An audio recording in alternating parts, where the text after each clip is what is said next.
So to get right into this and start, your motor should be stripped down to a short block and mounted to the engine stand. So the first things first, we're going to rip off the oil pan. My setup's a little bit different. I have an aftermarket pan here. The process isn't really too much different. Just remove all the bolts all the way around. Personally, I like to just break everything free by hand before putting any heavy tools on it like impacts. It's all personal preference, so you can do what you like. Unfortunately, you can see here I lost my oil level. So while we're quickly rushing through this part, just something to make your life a lot easier in the future is to grab some Ziploc bags, label all your bolts that you pull off. Reassembly will just be a lot easier in the future.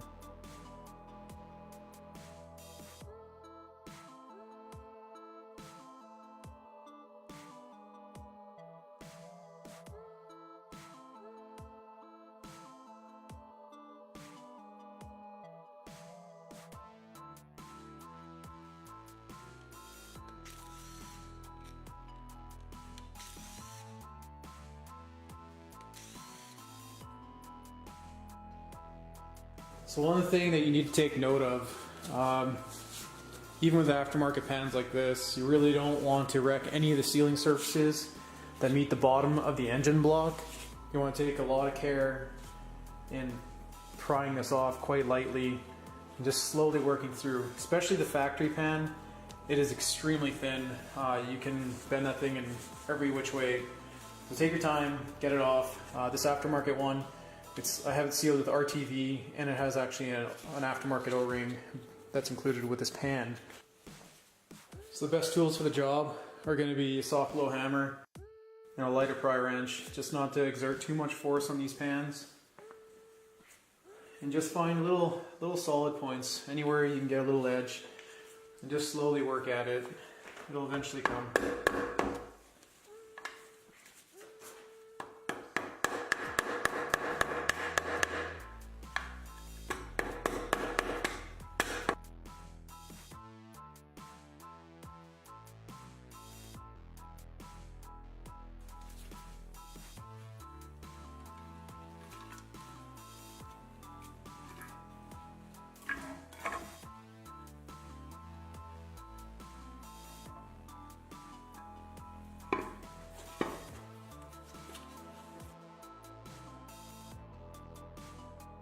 After removing the oil pan, we can now remove the oil pickup tube and front oil pressure regulator.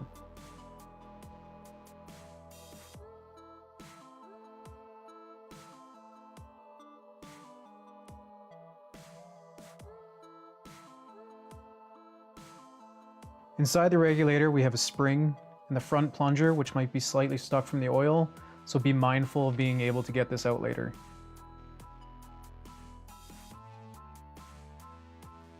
It's always good to remove this in order to give it a gentle clean and inspect for any evidence of damage.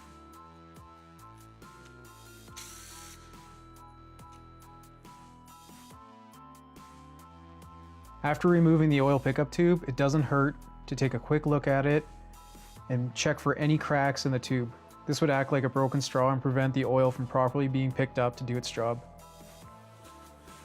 Okay, the next thing you're going to have to do is you're going to have to put the flywheel stop on. Immediately after, we're going to flip the motor back over to the front cover. Now on the front cover, you're going to take a 19 mil and we're going to loosen the front pulley bolt.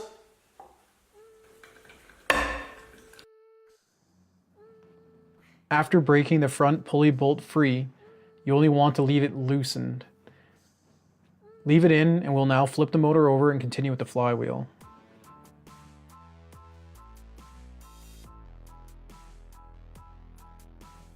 Okay, now that we have the flywheel up again, we're going to take our 2 1/8 socket and we're going to loosen the rear flywheel nut. The rear nut can be extremely difficult to remove and may require the help of another person, for it exceeds possibly over 400 foot-pounds of torque. The factory flywheel is a one-piece unit and simply requires a lot of force to remove. Leave the rear nut threaded on just a couple turns to prevent the flywheel from falling on the floor when it finally pops off.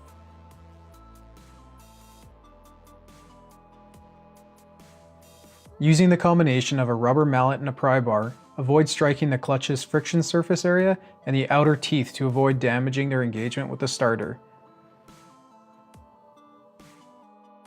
And once the flywheel is popped, take off your nut, take off the flywheel.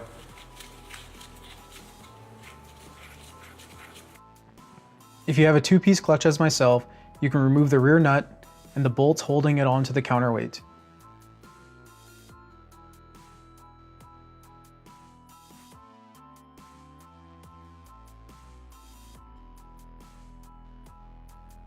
After removing these bolts, the flywheel half should easily come off and we can move on to removing the counterweight portion.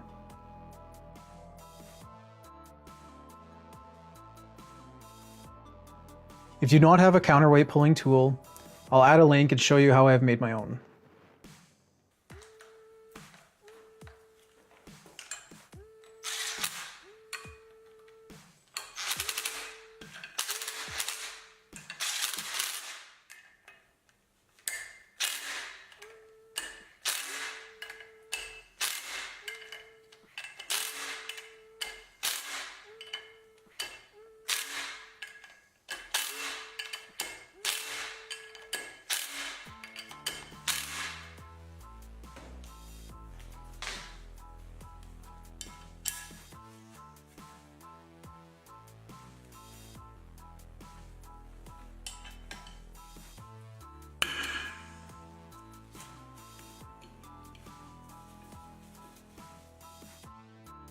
Although some find it's fine to use a hammer to remove this item, maintaining its balance is important to me, being that this motor operates at over 500 horsepower to the wheels. While it's easy enough to pull the rear main seal at any time, I simply recommend replacing it no matter what. Most soft seal kits include these, and they are simply not worth the hassle trying to save money by leaving it in. Okay, next we are going to just quickly pull out the rear woodruff key. Should be really easy to take out. Don't lose this, you'll cry. Or you'll have a very good friend that digs through your mom's garbage because she accidentally threw it out on garbage day down at the end of the driveway. Okay, you can flip your motor over now.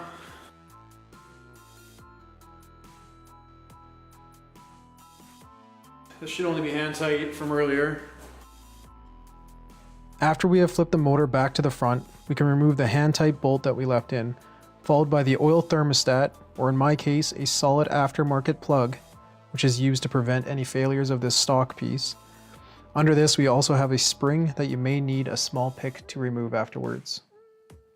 So just after pulling out that front main bolt, just lightly pry this up. It shouldn't take much effort.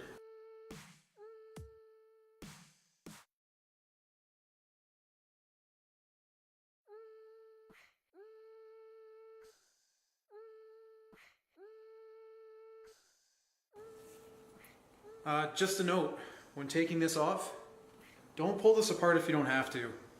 The bolt pattern's different. This is your timing wheel, which is quite important. So just leave this fully assembled. I do not run power steering, AC, or a mechanical water pump on this engine, which makes mine very simple. Your front pulling is going to be a little bit more complicated. As long as you don't pull this apart blindly and keep your parts organized, you can easily put it back together. As a quick reminder, if you have not retrieved the spring and the oil thermostat below the front pulley bolt, quickly do this now, and we're going to move on to removing the front cover. To do this, remove all the remaining bolts along the outside edge of the cover. Once these are off, we can use a rubber mallet and lightly break the seal. If you need a pry bar, keep in mind of being careful to not damage the aluminum. Once you have broken the seal, lift the cover straight up to clear the front shaft and the alignment dowels.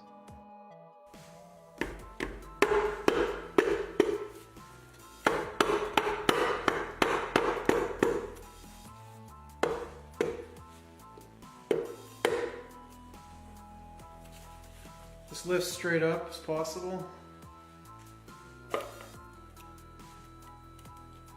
Okay, just to give you a quick rundown on the front end here, we have oil pump drive, your oil pump, your chain, your distributor drive, your front counterweight. And as we get down, we'll look at more of the assembly here of the thrust plates. Okay, to remove this front assembly, first we have to bend down this flange.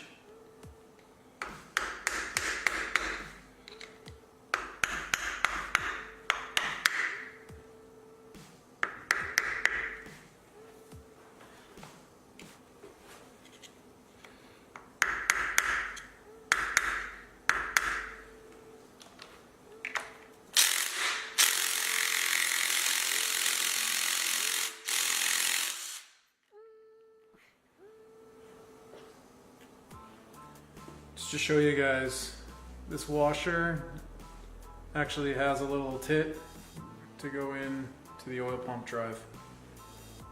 So we just remove our distributor drive straight up. Remove this assembly all at once. Also just lift straight. So another key that's really easy to lose is the oil pump drive key. I happen to do this part a little bit backwards. You can remove your front counterweight first and then remove your front woodwork key. I just got a little excited and I wanted to keep it in a safe place before I misplaced it.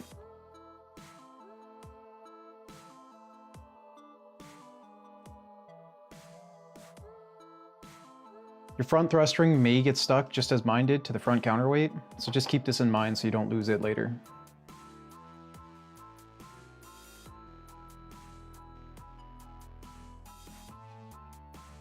So now we have our thrust plate, thrust bearing or Torrington bearing, and your spacer. Now this one's responsible for the play up and down. Later on it has a stamp on it. Mine is a C. With the use of a 12mm, we are going to remove this plate and pull out the remaining thrust bearing, plate, and spacer if it hasn't already come out. Replace at least one bolt in the stationary gear hand tight to keep it from falling out when we flip the motor over. You do not need to use the large plate such as I have. Be sure to remove the woodwork key now to avoid losing it. The oil pump requires 4 bolts to remove. By holding the oil pump shaft in one hand and the body of the pump in the other hand, carefully pull up and watch for any parts that may fall out.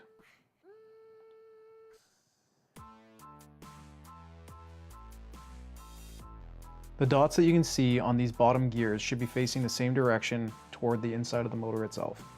So keeping in mind that you do have this front gear supported with these bolts hand tight. You really do only need one, I'm just doing 2. We'll spin the motor over.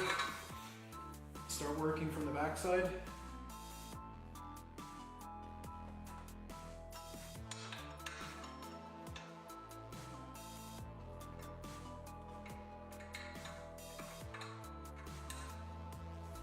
So at this point now we're going to start working on pulling all of these studs out.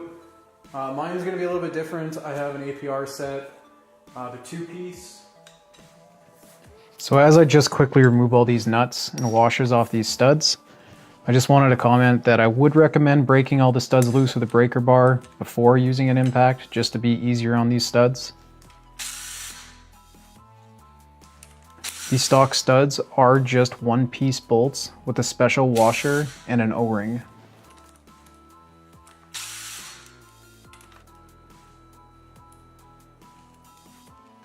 These O-rings really should be replaced during the rebuild, but they may or may not be included with your new kit.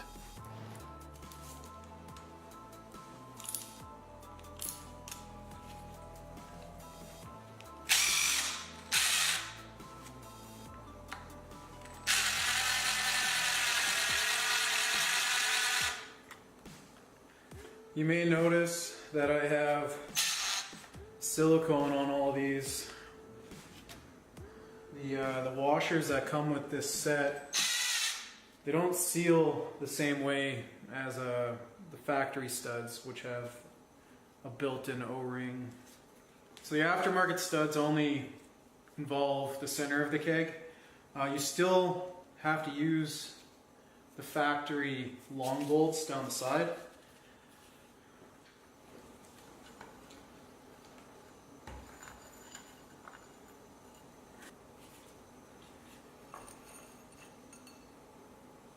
The bolt on the hot side should have a vinyl on it protecting it. This one's pretty tired.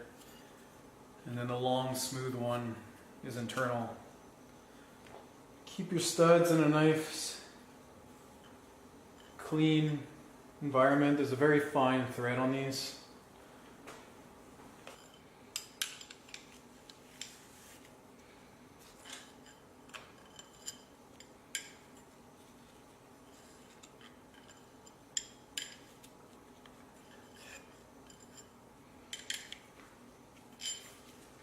Did boost go in and apex seals come out. The fact that it's still running and just burning oil, let's just hope I wrecked an oil control ring. Okay guys, I really hope the video was helpful. This is part 1. I will have the next video up as quickly as possible. It's probably a lot simpler than all this little back and forth stuff on the front and back of this motor. If you like the video, please subscribe. Let me know, make some comments if you want, like make some corrections, or I can just give you some insight on what I've come up with. But for now, I'm gonna go and pay attention to this little creature. She's been putting toys at my feet all morning. Thanks for watching.